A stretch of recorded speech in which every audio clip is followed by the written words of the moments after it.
Welcome back to the Space Report, where rockets are judged by their thrust-to-weight ratio and the size of their Twitter hype.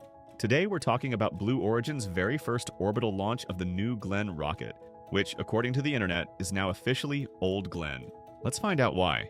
In case you missed it, Blue Origin finally cranked their big booster skyward. After years of waiting, the New Glenn rocket said, "You know what, Falcon 9? Hold my propellant. I'm heading to orbit too." T-minus 30 Yes, seconds. we have the footage and the numbers to prove it. Like every good rocket launch, there was drama. Scrubs, wayward boats, and something about an extremely slow liftoff. But hey, in space, it's not about being fast, it's about not exploding, right? Number 1, let's talk about that takeoff speed. Falcon 9 typically goes supersonic in about 50 seconds. New Glenn decided to take a scenic route and hit supersonic speeds around a minute and 20 seconds in. Yes, that's 30 seconds slower, which is basically an eternity when you're strapped to a flying gas tank. But hey, maybe it's just an overbuilt design. Or maybe it just wants us to savor the moment. Looking at you, Blue Origin. If you think it looks slow, it's probably because you're used to seeing smaller rockets ripping upwards. This baby is taller and heavier, somewhere around half the mass of a Saturn V.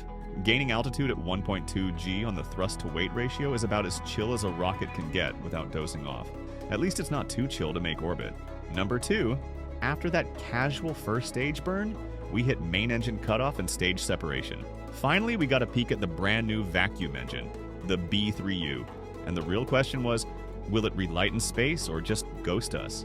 Spoiler alert, it actually fired perfectly. So good on you, Blue Origin.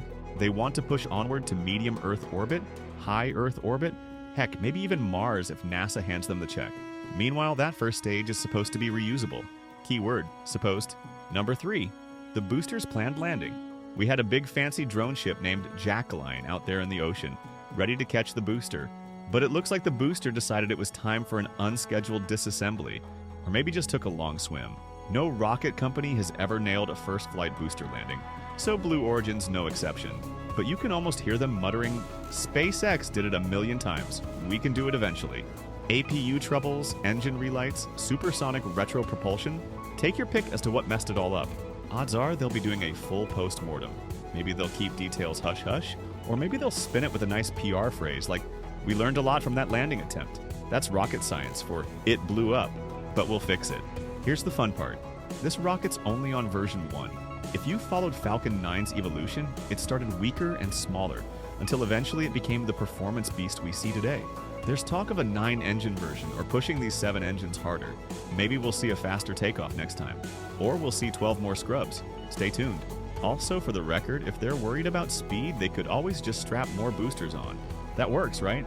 The only question is, will it still be New Glenn if it gets a major facelift? Newer Glenn? Glenn 2.0? We're open to suggestions. Regardless, big congrats to Blue Origin. They did get to orbit. That's a huge milestone. And yes, the booster reusability side is a bit behind, but let's be real. Impressing NASA enough to launch deep space missions matters a lot more than a dunk in the Atlantic. So, that's the scoop on Blue Origin's first shot. If you want to watch a rocket crawl off the pad and break Mach 1 eventually, you've come to the right place. Meanwhile, we'll be here, counting down to the next big flight. Because in space, there's always a next big flight. Thanks for watching the Space Report. Don't forget to like, subscribe, or just scream your rocket opinions into the void. And remember, if your booster's about to land, avoid unplanned rapid disassembly. It's not a good look. I'll see you in the next one.